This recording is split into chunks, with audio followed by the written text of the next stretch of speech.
예수님을 믿는 성도들조차 왜 다툼과 분열의 늪에서 벗어나지 못하는지 그 이유를 설명하는 좋은 설명 문구가 있습니다. 위대한 감리교 선교사였던 스탠리 존스 선교사님의 말입니다. 당신이 무엇을 믿는지 말해 보십시오. 그러면 불화가 생길 것입니다. 그러나 당신이 누구를 믿는지를 말해 보십시오. 그러면 하나됨을 경험할 것입니다. 자신이 무엇을 믿는지 말하면 안 된다는 뜻이 아닙니다. 신앙의 초점이 예수 그리스도 그분에게서 벗어나 주변의 부수적인 일들에 초점을 맞추게 될 때 불화가 생긴다는 겁니다. 우리가 무엇을 믿는지보다 더 중요한 것이 우리가 누구를 믿는가입니다. 때로 우리는 우리의 신앙의 중심, 대상, 모든 것이 되시는 예수 그리스도 그분에게서 벗어나는데 그분에 대하여 믿는 것조차 우리는 자기가 믿고 싶은 것, 마음에 드는 것, 이해되는 것, 그리고 예수님에 관한 부분적인 진리만을 우리가 붙잡고 서로 다른 생각에 대립되게 됩니다. 교리적인 지식으로 얼마나 많은 교파와 교단이 갈렸습니까? 또 서로 다른 그러한 믿음의 내용으로 인하여 생겨난 서로 다른 제도와 문화, 그로 인하여 각 교회들이 서로 하나 되기 어려운 지경에 이르렀습니다. 스탠리 존스 선교사님의 지적은 우리가 누구를 믿는가에 초점을 둔다면 우리가 분열될 수 없었을 것이다. 무엇을 믿는가에 더 관심을 가졌기에 결국 우리가 분열하지 않았는가.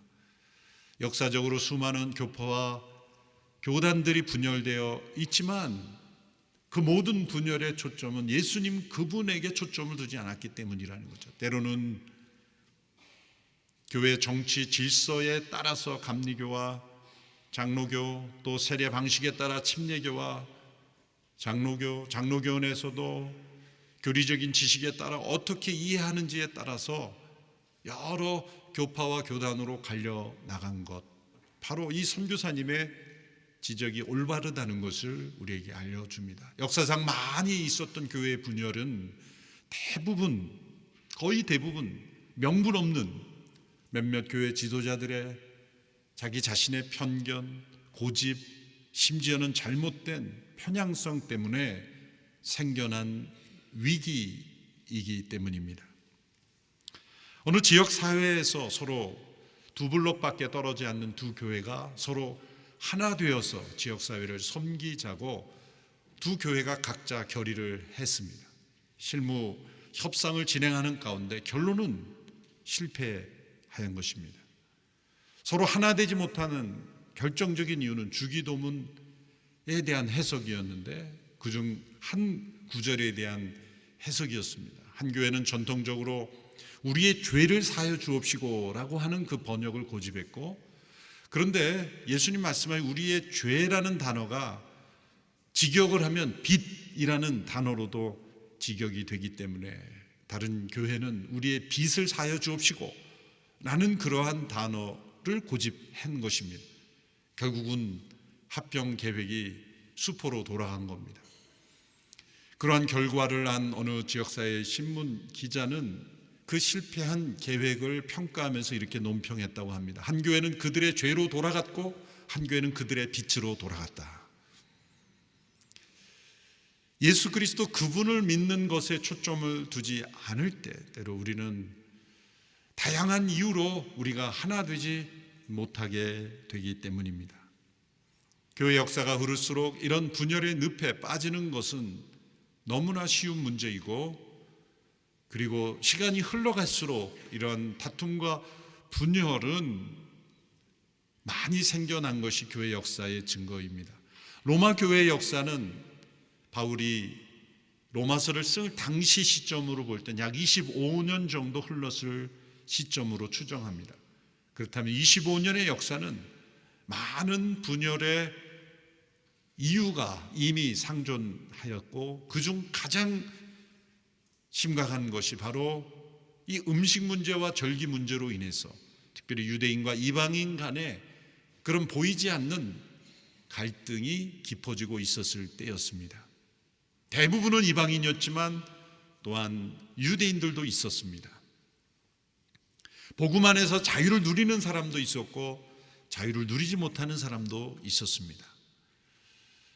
사도 바울은 이 문제를 복음 안에서 치유해 주고 있습니다. 물론 고린도 교회와 같은 심각한 분열은 아니었죠.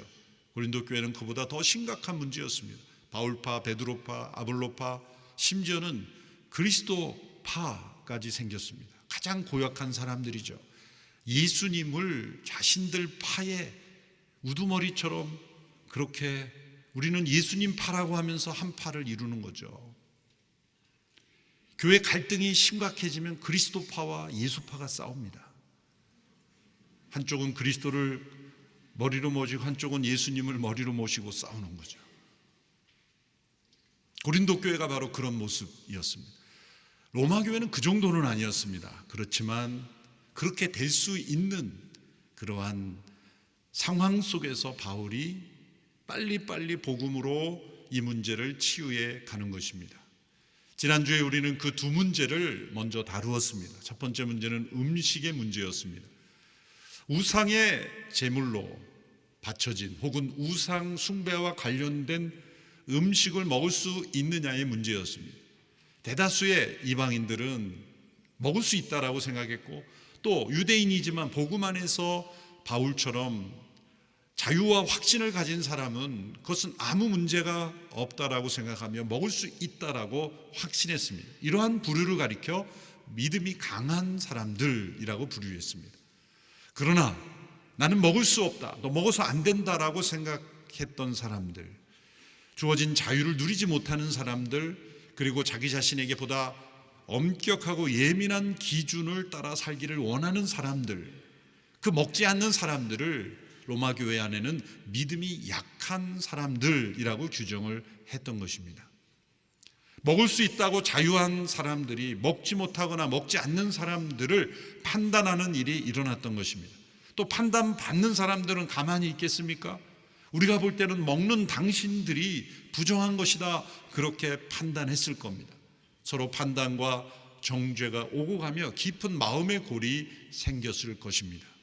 바울은 두 부류 모두에게 교훈을 주었습니다. 먹을 수 있는 자유가 있지만 내 자유가 만일 다른 형제의 연약한 양심에 상처를 주거나 그들의 믿음에 장애물이나 걸림돌이 된다면 그 자유를 제한하는 것이 참된 신앙이다. 모든 것이 자유하지만 모든 것이 가한 것이 아니다. 형제를 사랑하는 마음으로 나의 자유를 제한하는 것이 더 중요한 것이다. 먹지 못하는 사람에게는 하나님이 지으신 모든 것이 부정한 것이 없으므로, 우상은 실체가 있는 것이 아니므로 거리낌 없이 먹을 수 있는 것이다. 부정하다고 여기는 그 자체가 부정하게 되는 것이다. 각자의 믿음대로 행하는 것이 중요하다. 믿음으로 행하지 않는 것이 죄이다. 그리스도 안에서 모든 정결 예식과 제도들은 다 성취되어 폐지되었으므로 이제 우리는 그러한 규칙에 따라 사는 인생이 아니다. 예수 그리스도 안에서 우리는 복음 안에서 자유를 누릴 수 있다. 그렇게 양쪽에게 균형 잡힌 교훈을 합니다. 그런데 많은 교훈의 대부분이 믿음의 강한 자에게 주는 것은 대다수가 그런 사람이었기 때문이죠. 절기를 지키는 문제도 역시 같은 문제입니다. 유대인으로서 절기법을 따라 오랜 세월을 살았던 사람들은 어느 날이 되면 그 날은 특별한 날로 지키고자 했던 것이며, 그렇지 않은 사람들이 볼 때는 왜 어느 날에 얽매이느냐 그렇게 판단하게 되었던 것입니다. 그 또한 자유할 수 있으나 얽매여 있는 사람들을 배려하는 태도도 필요하다라는 겁니다. 우리 조선시대에도 복음이 들어왔을 때 가장 큰 과제가 여러 가지 있었지만 장애물 중에 하나가 유교 문화였죠. 유교 문화 중에는 남녀 칠세 부동석이라는 문화가 있습니다. 남자와 여자가 서로 7세 이상은 동석할 수 없다. 예배당에는 이렇게 함께 남녀가 같이 앉아야 되지만 허용되지 않았죠. 그래서 초기에 세워진 예배당 건물에는 남자 여자가 따로 앉도록 설계되었습니다. 기역자 예배당이 많이 설계되었죠. 남자는 이쪽, 여자는 이쪽, 가운데 커튼을 세우고 목회자만 양쪽을 볼 수 있도록 하고 다른 출입구로 출입하도록 함으로써 일종의 타협을 한 것인데, 선교사님들이 볼 때 복음 안에서 남녀 칠세 부동석이 어디 있느냐, 한 예배당으로 통합하라라고 할 수 있었겠죠. 그러나 도저히 오랜 문화 속에 물들어 있는 분들이 용납이 안 됐을 겁니다. 그래서 예배당을 그렇게 지은 것이죠. 일종의 연약함이죠. 죄를 진 것이 아니라 연약함입니다. 그럴 때 선교사님들이 그것을 수용해서, 그러면 그렇게 기역자로 하시죠. 뭐 디귿자도 할 수 있고 미음자도 할 수 있는데 기역자라고 왜 안 되겠습니까? 그렇게 지어진 예배당이 우리나라에만 있는 예배당이 있는 겁니다. 바로 그러한 모습들, 믿음이 연약한 자들, 복음 안에 주어진 것들을 온전히 누리지 못한 연약함에 대해서 어떻게 우리가 대할 것인가의 문제가, 바로 그 문제를 잘못 다루게 되면 분열의 늪에 빠지게 된다는 겁니다. 형제의 약한 양심, 그리고 자육하지 못한 그러한 부분을 판단하고 정죄하게 되면 그 형제의 신앙에 걸림돌, 장애물을 가져다 주는 것이다. 반면에 그들의 연약함을 받아주고 긍휼히 여겨주고 인내와 위로로 그들을 세워준다면 그것은 걸림돌이 아니라 디딤돌이 되는 신앙이 될 수 있다는 겁니다. 지난주 살펴본 말씀을 다시 한번 간단히 복습하면, 왜 우리가 형제의 연약함을 판단하지 않고 감싸 주어야 하는가, 왜 인내와 사랑으로 되어야 하는가를 말했습니다. 첫째로, 연약한 자들은 금지된 일을, 잘못된 일을 하는 것이 아니라 주어진 자유를 온전히 누리지 못하는 연약함이기 때문입니다. 마땅히 해야 할 일을 하지 않거나 하지 말아야 할 일을 하는 잘못된 상태라기보다도 믿음이 아직 온전히 성숙하지 못하여 주어진 자유를 누리지 못하는 연약함이기 때문에 받아줘야 된다는 겁니다. 우리가 고속도로를 운전하다 보면 제한 속도가 있죠. 그런데 그 제한 속도 안에서 제한 속도를 맥시멈으로 누리면서 안전하게 운전할 수 있는 능력을 가진 사람이 있고 그렇지 못한 사람도 있습니다. 제한 속도보다 훨씬 더 미달해서 몇십 킬로미터 미달한 그런 속도로 천천히 운전하는 그런 운전자도 있습니다. 대개 초보 운전자들이 그렇죠. 어떤 사람이 운전을 하는데 지금 빨리 가서 고속도로를 달려야 되는데 법을 위반하지 않는 선에서 최대한 달리고 있는데 앞에 서서히 가고 있는 차가 나타난 겁니다. 그런 차가 앞에 있으면 어떻게 됩니까? 속이 터지죠. 불법을 하는 게 아니에요. 과속은 불법이지만 어느 정도 최저 속도 이상만 되면 그것은 합법입니다. 천천히 갈 뿐이에요. 안전을 위해서. 그걸 누가 뭐라 그러겠습니까? 그런데 빨리 달릴 수 있는 사람이 볼 때는 조금만 더 빨리 가주면 좋겠는데 앞에서 가지 않고 가고 있으면 속이 터져요. 그런데 가까이 가보면 그 뒤에 문구가 있어요. 문구에 초보 운전 스티커들의 속 터지지요, 저는 환장하겠습니다. 이런 초보 운전 문구도 있죠. 당황하면 후진하게 됩니다. 그런 초보 운전자들을 우리가 어떻게 판단하고 정죄하겠어요? 능력이 안 되는 걸 어떻게 하겠어요? 불안한 걸 어떻게 하겠어요? 나는 더 빨리 달릴 수 있지만 그들은 아직 연약하여 빨리 달릴 수 없는 상태를 정죄할 수 없는 그러한 상황처럼 먹을 수 있으나 먹지 못하는 상황이에요. 마음에 걸림돌이 되는 것입니다. 그걸 먹지 못한다고 판단해서는 안 된다. 오히려 과속은 불법이지만 지금 그가 불법을 하고 있는 건 아니잖아요. 하나님이 금하신 것을 하는 것은 아니죠. 주어진 것을 못할 뿐이에요. 오히려 내가 이것을 누릴 수 있기 때문에, 내가 누릴 수 있다고 형제의 마음에 상처를 주고 아픔을 준다면 그것은 불법을 행한 거예요. 그러므로 자유를 제한함으로 형제를 품고 받는 것이 더 중요하다. 내가 할 수 있는 자유보다 그 자유를 제한함으로 사랑하는 것이 더 중요하다. 그 자유를 누림으로 형제에게 걸림돌이 되는 사람이 있고 그 자유를 제한함으로 디딤돌이 되는 신앙이 있다. 우리는 어떤 선택을 할 것인가입니다. 신앙생활에서 이런 일이 많이 일어나기 때문에 우리 믿음의 선배들이 아주 좋은 문구들을 많이 남겨놨어요. 멜데니우스라는 분이 한 유명한 용어죠. 본질적인 것에는 일치를, 비본질적인 것에는 자유를, 모든 것에 사랑을 이라는 이 단어입니다. 비본질적인 것에 우리는 서로의 자유를 존중하며 본질적인 것에만 인치, 바로 그것은 무엇입니까? 우리가 누구를 믿는가, 곧 예수 그리스도 그분을 믿는 그 믿음의 본질입니다. 또한 두 번째로 지난주 살펴본 것은 우리의 주인은 예수님이시라는 거죠. 다른 종을 판단할 자는 우리에게 없습니다. 오직 예수님께만 있습니다.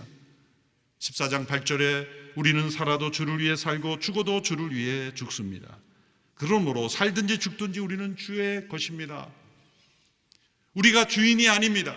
주인이 대신하여 죽으신 바로 그 영혼을 평가할 수 있는 이는 주인밖에 없습니다. 내가 판단하기를 저 사람은 먹을 수도 있는데 안 지켜도 되는데 그렇게 먹지 않고 그렇게 어느 한 날을 중요하게 생각하는 건 내가 볼 때는 답답하고 불필요한 것으로 보이지만 우리 주님이 판단하실 때는 그 사람이 그 부분에 있어서는 연약하지만 다른 영역에 있어서는 훨씬 더 귀한 신앙, 하나님께 영광 올려드리는 신앙, 더 소중한 신앙으로 신앙생활을 하고 있을 수도 있어요. 우리는 어느 한 사람의 단면만을 보지만 우리 주님은 그 사람의 모든 것을 전체적으로 보는 것입니다. 우리는 현재의 모습 그리고 내가 만난 어느 한 부분만을 보지만 주님은 그 사람의 과거와 현재와 미래까지 보시기에 그 사람의 그 연약함이 왜 저렇게 나타나는지를 아시며 그리고 인내와 격려로 함께 하시는 거예요. 우리는 주인이 아니라 예수님이 주인이시다. 그러므로 판단할 자격은 우리에게 없다. 그러므로 믿음이 강하다는 것은 무엇입니까? 판단하는 능력이 아닙니다. 사랑하는 능력입니다. 다른 사람에게 걸림돌이 되는 것이 아니라 디딤돌이 되는 그것이 믿음이 강하는 것입니다. 이제 오늘 본문에서 나오는 교훈입니다. 그리스도께서 우리를 그렇게 받아주셨기 때문에 우리도 서로 받는 것이 마땅한 것입니다. 오늘 본문 15장 7절의 말씀을 함께 읽겠습니다. 시작. 그러므로 그리스도께서 하나님의 영광을 위해 우리를 받아주신 것처럼 여러분도 서로 받으십시오. 그리스도를 믿는다는 것은 은혜로 나를 받아주셨다는 것을 믿는 것입니다. 믿음이 강하다는 것은 그리스도께서 나를 완전히 온전히 용서하셨다는 것을 확실히 믿는 것입니다. 바로 그 믿음이 있다면 우리가 나만이 아닌 또 다른 누군가도 그리스도께서 그를 대신하여 완전히 온전히 용서하셨다는 것을 우리는 받아들여야 하는 것이죠. 그리스도께서 나를 사랑하신 것처럼 다른 사람은 사랑하면 안 된다는 생각이 혹 있을지 모릅니다. 오랜 전의 이야기지만 대학 시절 기독 동아리 수련회에서 한 자매가 집회 후에 매우 불편하고 뭔가 심각한 표정을 하고 있었습니다. 리더십들은 깊은 회개가 임했구나 라고 그렇게 생각을 했습니다. 그런데 그 집회 후에 본인이 고백을 하는데 그때 내 마음은 너무나 불편했다는 거죠. 그 이유는 자신이 너무 싫어하는 친구가 그 수련회 참석을 다른 친구에 초대받아 왔는데 그 친구가 예수님을 만난 거예요. 예수님의 사랑이 무엇인지를 체험한 거예요. 그리고 변화되어서 예수님을 사랑하는 사람으로 변화된 거예요. 그게 너무 싫은 거예요. 나를 이처럼 사랑하시는 예수님이 그 친구를 사랑한다는 게 견딜 수가 없는 거예요. 다른 사람들은 다 예수님 믿어도 그 친구만큼은 안 믿었으면 좋겠다는 마음이 있었던 거죠. 그런데 다른 친구에 의해서 그 친구가 온 거예요. 그리고 변화가 된 거예요. 그래서 예수님께 막 항의하고 싶은 마음이 일어난 거죠. 이 사람만의 문제이겠습니까? 우리의 마음속에 혹 내가 싫어하고 미워하는 누군가를 예수님이 만나서 그 사람이 예수님의 사랑에 깊이 체험하면 예수님께 면담 신청해서 예수님, 그 사람은 아닌 것 같은데요. 예수님이 만나셔서 변화시킬 대상을 우리가 리스트를 만들어서 알려드리고 싶은 마음은 혹시 없습니까? 다른 사람은 몰라도 저 사람만은 안 됩니다. 그렇게 우리의 마음에 나를 받아주신 주님의 사랑은 너무나 좋은 것이고, 나를 사랑해 그렇게 다른 사람을 받아주시는 것은 못마땅할 일로 여기고 있지는 않은지, 그리스도께서 나를 그렇게 받아주신 것처럼 너희도 서로 받으라. 내가 너희를 사랑한 것 같이 너희도 서로 사랑하라. 내가 너희의 발을 씻긴 것처럼 너희도 서로 발을 씻기라. 주님께서 말씀하신 것입니다. 또한 우리가 서로 받아야 되는 이유는 하나님 나라의 백성으로 하나님을 기쁘시게 해야 하는 이들이기 때문입니다. 17절에서 19절의 말씀 같이 읽겠습니다. 시작. 하나님의 나라는 먹고 마시는 것이 아니라 성령 안에서 의와 평강과 기쁨입니다. 그리스도를 이렇게 섬기는 사람은 하나님을 기쁘시게 하고 사람에게도 인정을 받습니다. 그러므로 화평을 이루고 서로 세워주는 일에 힘씁시다. 예수님을 믿는 모든 이들은 믿음과 동시에 하나님 나라의 백성으로 옮겨집니다. 나의 나라, 사단의 나라에서 하나님의 나라, 예수 그리스도의 나라로 옮겨지는 겁니다. 교회는 하나님 나라의 대사관입니다. 교회가 다툼과 분열의 늪에 빠지는 가장 중요한 이유는 하나님의 나라에 대하여 관심을 가지지 않았기 때문입니다. 하나님의 나라는 먹고 마시는 문제가 아닙니다. 지역적이고 부수적인 문제가 아니라는 거죠. 예수 그리스도 그분으로 인하여 우리에게 다가온 하나님의 나라이며, 그 하나님 나라의 모습은 성령 안에서의 의와 평강과 기쁨이라는 것입니다. 성령 안에서의 의와 평강과 기쁨은 무엇이겠습니까? 같은 로마서 안에 병행 구절들이 있습니다. 로마서 5장 1절에서 3절의 말씀을 제가 읽어볼 때 밑줄 친 부분을 여러분이 주목해 보시기 바랍니다. 그러므로 우리는 믿음으로 의롭다는 인정을 받아 우리 주 예수 그리스도로 인해 하나님과 더불어 화평을 누리고 있습니다. 또한 우리는 그분으로 인해 우리가 믿음으로 서 있는 이 은혜에 들어감을 얻었으며 하나님의 영광을 바라며 기뻐합니다. 이뿐만 아니라 우리는 또한 환난 가운데서도 기뻐합니다. 의롭다는 인정을 받아 의가 나오죠. 하나님과 더불어 화평을 누리고 화평이 나오죠. 그리고 하나님의 영광을 바라고 기뻐하며 환난 가운데서도 기뻐합니다. 의와 화평과 기쁨, 이것은 그 순서가 중요한 것입니다. 화평과 기쁨은 의의 열매, 의의 결과, 의로 인해서 따라오는 것들입니다. 우리 마음속에 평화가 없을까요? 올바른 관계에 있지 않기 때문입니다. 하나님과 그리고 이웃과 자기 자신과 올바른 관계에 있지 않을 때 우리는 평강을 누리지 못합니다. 왜 기쁨이 없을까요? 평강이 없기 때문입니다. 기쁨은 평강의 절정이기 때문이죠. 우리가 믿음으로 의롭다함을 받았을 때 하나님과 화평을 누리면 반드시 따라오는 것이 모든 관계 속에서의 화평입니다. 에베소서에서 그걸 말했죠. 그리스도 그분은 우리의 화평이십니다. 막힌 담을 허무시고 하나님과의 화평이 이루어질 뿐만 아니라 이제 함께 지체된 이들과 함께 화평을 누릴 수 있게 되었다고 말합니다. 에베소 2장 17절 18절의 말씀입니다. 우리 같이 한 목소리 읽어볼까요? 시작. 그리스도는 오셔서 먼 데 있는 여러분에게 화평을 전하셨을 뿐 아니라 가까운 데 있는 사람들에게도 화평을 전하셨습니다. 이것은 그리스도를 통해 우리 모두 한 성령 안에서 아버지께 나아갈 수 있게 하기 위한 것입니다. 먼 데 있는 사람들, 가까운 데 있는 사람들, 이 표현은 물리적으로, 문화적으로, 지리적으로 멀리 있는 사람들이기도 하지만 우리 마음의 거리이기도 합니다. 우리 마음속에 먼 데 있는 사람이 있고 가까이 데 있는 사람이 있어요. 매일 직장에서 부딪히지만 마음으로는 너무나 멀리 둔 사람이 있어요. 그 사람이 휴가를 받았다 그러면 할렐루야. 너무나 기쁜 날이죠.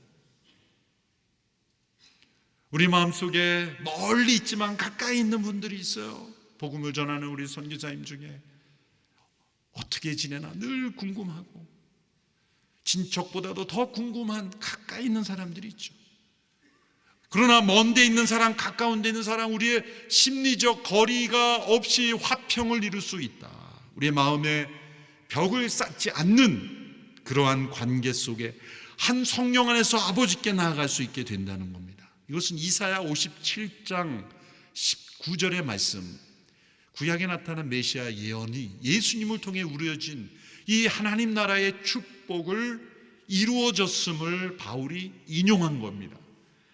이사야 50장 19절의 말씀을 멀리 있는 사람과 가까이 있는 사람에게 평화가 있을 것이다, 평화가 있을 것이다. 이 예언이 예수님을 통해 이루어졌다는 겁니다. 믿음으로 얻게 된 자에게 이 평화가 임하고, 이 평화의 절정이 바로 기쁨이라는 겁니다. 이사야 51장에 보면 그 직후에, 의인에 대해 설명한 직후에 악인의 상태의 설명이, 악인은 정반대죠. 57장 20절 21절을 제가 읽어보겠습니다. 그러나 악인들은 거친 파도가 몰아치는 바다와 같아서 잠잠할 줄 모르고 진창과 진흙을 토해낼 뿐이다. 악인들에게는 무엇이 없다. 괄호를 제가 쳤습니다. 이 괄호에 들어갈 단어는 우리가 익숙한 사지선다형으로 질문에 답해 보시기 바랍니다. 첫 번째, 양심이 없다. 악인은 양심이 없다. 두 번째, 눈치가 없다. 세 번째, 재미가 없다. 네 번째, 평화가 없다. 정답은 눈치가 없다? 네, 평화가 없다. 이렇게 괄호는 졸음을 방지하는 효과가 있습니다. 악인은 평강이 없습니다. 의인은 평강이 있어요. 의인의 특징은 평강이에요. 환경이 아무리 어렵고 모든 상황이 안 좋아도, 때로는 모함을 당해도 의인은 평강이 있어요. 그 의인은 그 심지가, 평강의 심지가 굉장히 굳습니다. 그래서 흔들리지 않고 실수하지 않는 거예요. 악인은 평강이 없어요. 평강이 없는 사람은 불필요한 실수를 많이 합니다. 두려움 때문에. 요동치는, 그래서 진흙을 토해내는 것 같은 인생을 살죠. 기쁨이 없는 거죠. 평강이 없으면 기쁨은 당연히 없는 것입니다. 따라서 진정한 기쁨이란 무엇입니까?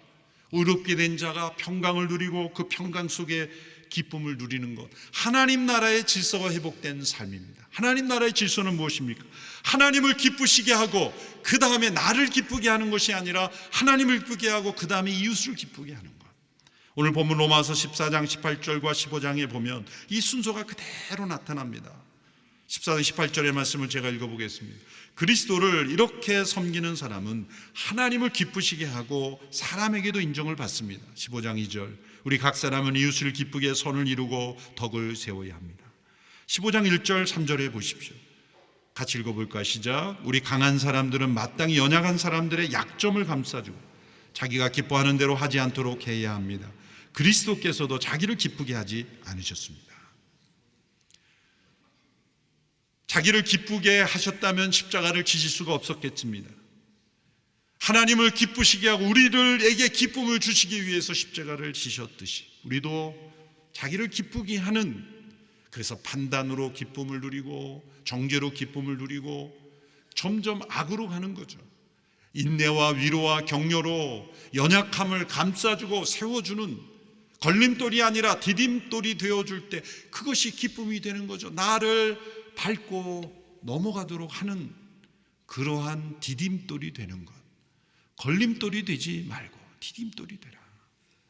우리 돌아가신 하 목사님 생각하면 늘 이렇게 우리 후배 목회자들에게 디딤돌이 되어 주시고자 했던 분이죠. 돌아가시기 6개월 전, 정확하진 않지만 수개월 전에 제가 병원 모시고 다녀오면서 그런 말씀을 드렸어요. 뜬금없이 갑자기, 이 목사 내 설교를 흉내내려고 하지 마. 당신 자신이 돼. 그러면서 나를 밟고 지나가야 돼. 흉내내지 말고 나를 밟고 지나가.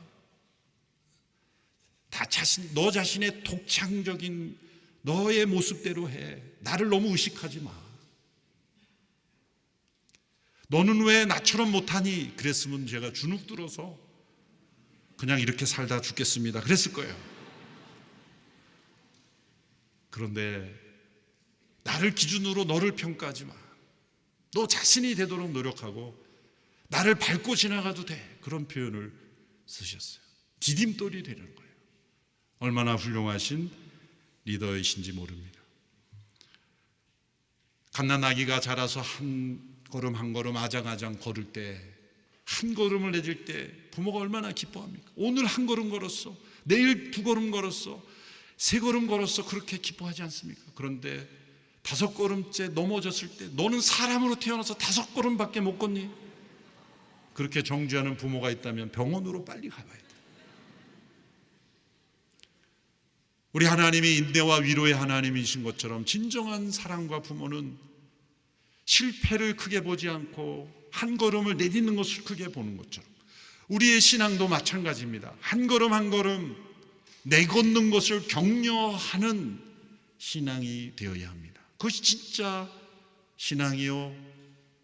걸림돌이 되는 것처럼 너는 왜 세 발자국밖에 못 가? 너는 왜 열 발자국밖에 못 가니가 아니라 너는 오늘 몇 발자국을 더 걸었어. 이것이 디딤돌이 되는 신앙입니다. 오늘 본문에 나타난 이 원리를 조이 선교에서는 이 기쁨, 조이라는 해설을 이렇게 했죠. Jesus first, others second, you third, 혹은 last. 예수님이 첫째로 계시고 하나님을 기쁘시게 하고 그 다음에 이웃이고 그 다음에 내가 될 때 우리는 걸림돌이 아닌 디딤돌이 되어서 하나님을 기쁘시게 하고 그리고 이웃을 기쁘게 하는 참된 신앙이 될 수 있습니다. 우리 하나님이 그런 하나님이시기 때문입니다. 우리 하나님이 인내와 위로의 하나님이시기에 우리를 그렇게 대해 주셨기 때문입니다. 오늘 본문 5절 6절을 읽고 말씀을 맺도록 하겠습니다. 시작.